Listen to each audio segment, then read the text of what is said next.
regardless of who caused this, and I know that's kind of hard to separate, but regardless of who caused this, and some viewers are going to be like, whatever, you can't say regardless of the Republicans. Well, the Republicans caused it. But regardless of that fact, right? Period. Regardless of that fact, for a lot of people, their trust in government's going to be broken or shattered. If it wasn't broken before now. I'm just saying, so how do we rebuild that? I mean, we have so many important things coming up that are going to require those people who now have and if it was distrustful, it's damn sure distrustful now. It's like not getting caught cheating once, but damn, you done got caught cheating twice. These people can't forget who is causing the suffering.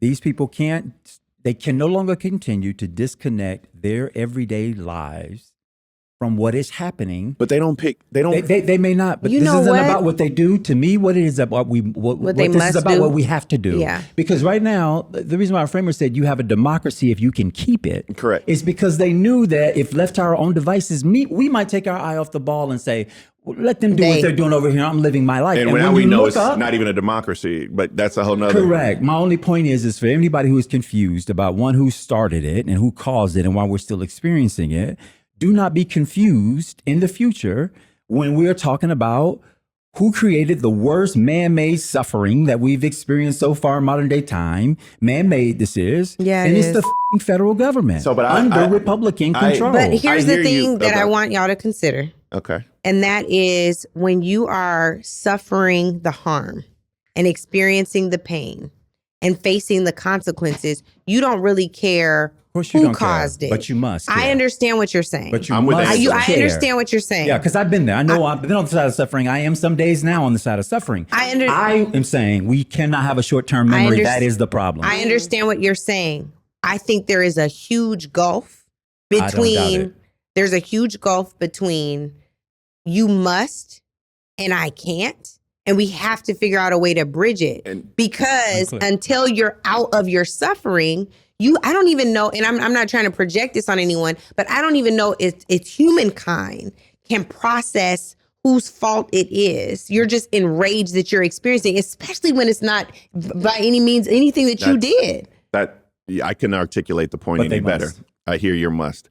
I would hear how? I want us to. I'm gonna tell you how. I want us to not issue eating. I'm gonna tell you how. I'm gonna tell you how. One, the people who we vote for currently have the onus on them to show up, like our Democratic attorney generals. They, during this moment, have to be filing suit, have to be doing those things. The Speaker of the House of the Republicans who haven't been to work since the government closed. I'm talking about things people like literally can see, touch, and care about. Right. The other thing is, which I'm gonna say, is that the CBC and a lot of the Democratic caucus members have just gone somewhat invisible. You don't see them out. You're not hearing from them at these town hall meetings, in these streets. You're not seeing them launching these food banks. And I'm not saying they're not doing it, but what I am saying is that we're not commanding that attention on our efforts. The next thing I will say is that 2026 becomes even that much more important, because if Democrats get control of the House, people are going to be looking at them.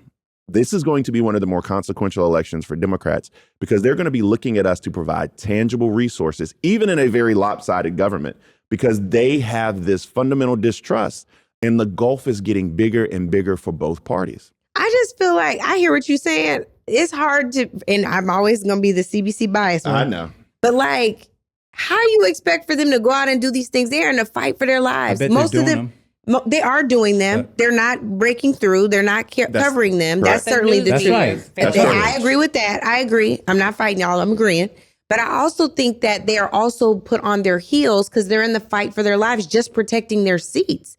The caucus will likely shrink to half its size. Correct. So not only are they going to have to go out to try to win elections in districts that they've not run in before, correct, the makeup is so different. So we're asking them to carry a responsibility that they should as public servants, but also with this newfound district, these new constituents they don't know. Yeah, so we're asking who them, may not even carry their same politics. The thing is, so what I'm asking of the CBC and the Democratic caucus is during extraordinary times to put forth extraordinary effort. And that's what, nothing you said is incorrect.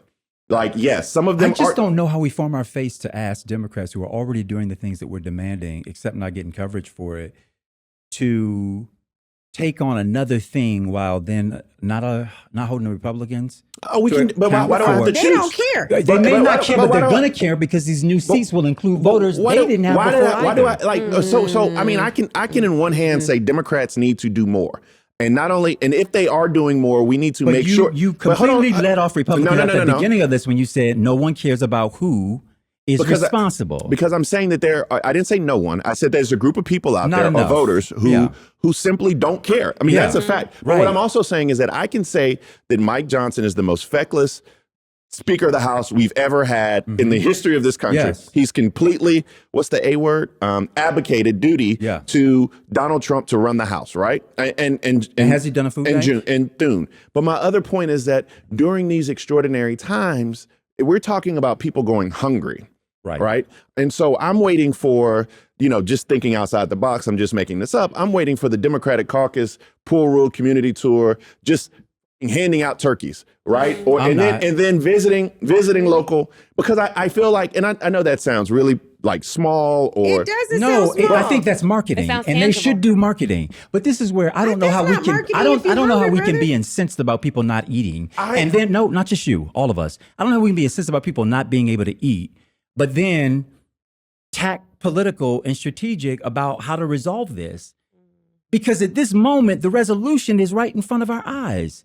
The people who have the ability to end this are choosing not to. Mike Johnson, who is the Speaker of the House, where the greatest disagreement exists right now, hasn't called the members of Congress back to Washington since the government goddamn closed. Right. Democrats have been in Washington and have been told to be within 2 hours or 4 hours distance from Washington, D.C. since the government closed. They've been there on the clock waiting, right? So the reason why all of this feels small is because we are not, I think the problem is humongous. I think we are using a fly swatter by way of approach of how to fix it. I think that the cancer that we're not addressing. Release people from having to be responsible. Nobody's releasing them. It is a release. When we say it isn't, if my mama said that it was time, but the reason why the expectation is where it is because the reason why expectations is where it is because people who have the license to set expectations differently are capitulating and basically saying,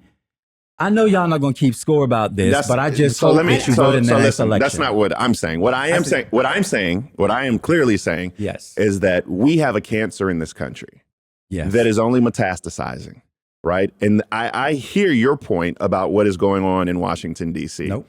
But what I'm also saying is that there are fundamentally people who are being affected by this who don't necessarily care who broke it, right? Who don't care who broke it. And if we don't address this problem, then that cancer of distrust, that cancer of apprehension is going to metastasize. And what I'm saying is that it's going to be so far beyond repair. And yes, this is of Donald Trump's doing. He wanted to sow in this distrust. Right. So the turkey drive is the salve. No, Andrew. No. First of all, that's simply an example of an actionable item that can be on a list of a million actionable items. Is the marketing a part of it? Yes, because people want to. Versus the town hall meeting. They can do that. You might get a food bag at the end, but we're going to talk about how we got here. And that, you know what? Do both. Let's do both. There's no either or. But what I am saying is that saying that this is where I think your idea fails. Because saying that you are in Washington, D.C. and I have to be 2 to 4 hours away from the Capitol, what I said. And I'm fighting for you is not enough for voters. That was information for you. But what I'm saying, what I actually said was the solutions that we are proffering do not meet the scale of the challenge. So what are because I posed a question. So what are the solutions? Happy to help on this. One, stop letting people off of who's responsible for our suffering. That's not a tangible solution. Not for you, for anyone who may be contemplating. That's not a tangible solution. It is if you let me finish. Go ahead, get to 2 and 3. So that's number one. Get to 2 and 3. Let me give you number one, because number one is the most important part. This is the piece that Democrats keep losing elections for, which is forgetting how we got here, forgiving everybody who got us here, and then letting their asses off the hook when we're back in power and need to hold them accountable, right? So the reason why I start and end, and anytime I'm talking about this, I'm going to do it to tell you who brought this suffering to you, is because largely it's out of most people's minds about whose fault, because they don't really follow the process that closely.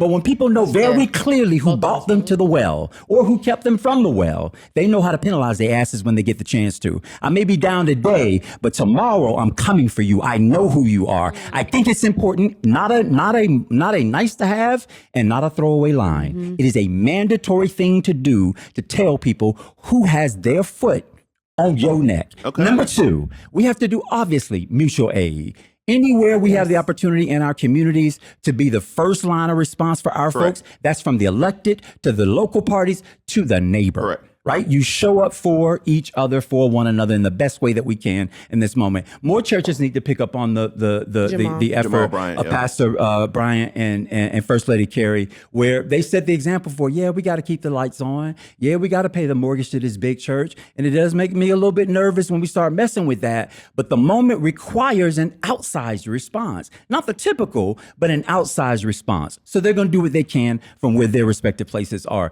These food banks that you talked about earlier, who are right now going to be in increased demand, and who are their demand will also whose supply is actually decreasing. For sure. And guess what else? Now you are multiplying the needers, because you took the people who are every day perpetually finding themselves in this cycle, and now you've laid on top of them folks who were part of the giving class. These are folks who are paying tithes and offerings. They were volunteering at local organizations. They're what we would call, quote, the responsible citizen doing what they're supposed to do. So you've now taken that group of people, set them on top of this. On top of that, the stuff coming in isn't at the level that it needs to be. And so you have fewer supplies, a greater demand, all of it bought to you by the Republican leadership in Washington, D.C., who could not care less about your suffering. So, not only because the suffering is the point, but they can't care less. They can't care less because their incentive structure is different. They don't necessarily count on your vote anymore. In fact, as far as they're concerned, they wish there were no vote ever to be had again.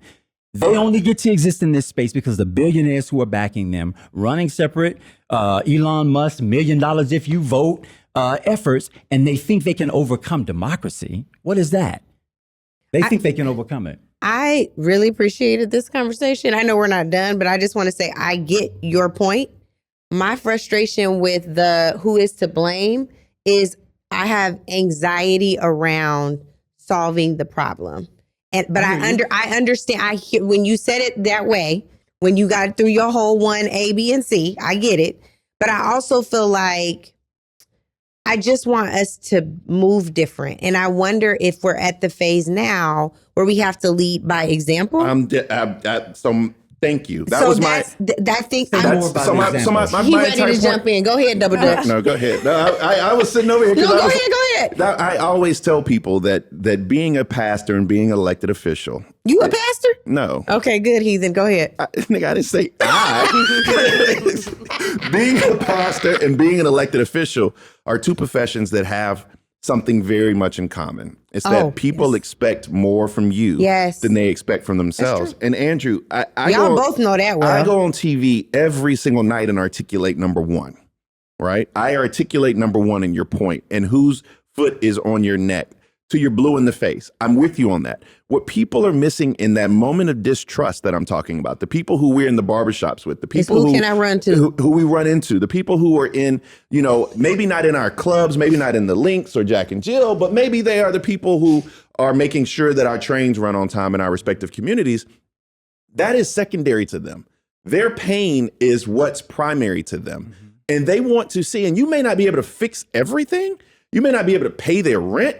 You may not be able to get them meals every single night, but they are missing individuals doing number two of what you said. And I hear you, but I'm just saying that we have to hold our people, the ones that are listening to us during this moment of extraordinary times. We have to ask them to have extraordinary effort and actually listen. And they are. They're the ones who are doing what we're talking about. I was just going to end on this scripture real quick because I believe in the book. He is a pastor. That's where I started, but it's the book of James, and we become a party of faith all the time. Yeah. We always, we are faithful people. And we have faith in our elected officials, but it teaches you that faith without works is dead. It's just a straw man argument is what I hear. But these people who you're talking about, our listeners, the ones who are going the extra mile, trying to take care of folks and make sure that they have what they need, which is what we have always done. Always. Our people do that. They're doing it. And so I don't understand why it doesn't make sense to compliment and to encourage more of that. And I wouldn't even put this is thing I can say 1, 2, and 3. They're all one. We're in need. That's one. Why are we in need is one. How do we get out of need Is one. to meeting need Is and one. then is one. Well, But we agree. also, you guys, If we excuse agree, me. then we don't make exceptions. We don't then tell somebody, me? not just you, I mean all of us, we don't say who's to blame and then say, but they shouldn't be. I Or that it doesn't got matter. some stank to add on it for you to ahead. consider. Since Tiff said I like the bag, she didn't want me to in it. But I'm gonna reclaim my time real quick. Here's the only thing. There are some who are meeting the moment.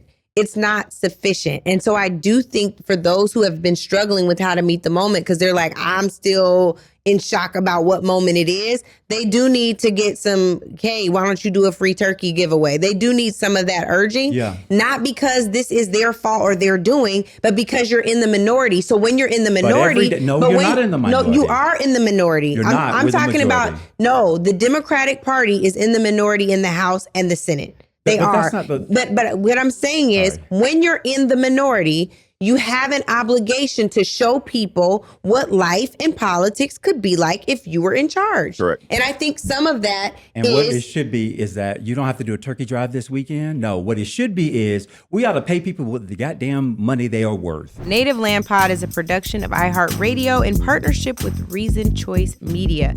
For more podcasts from iHeartRadio, visit the iHeartRadio app, Apple Podcasts, or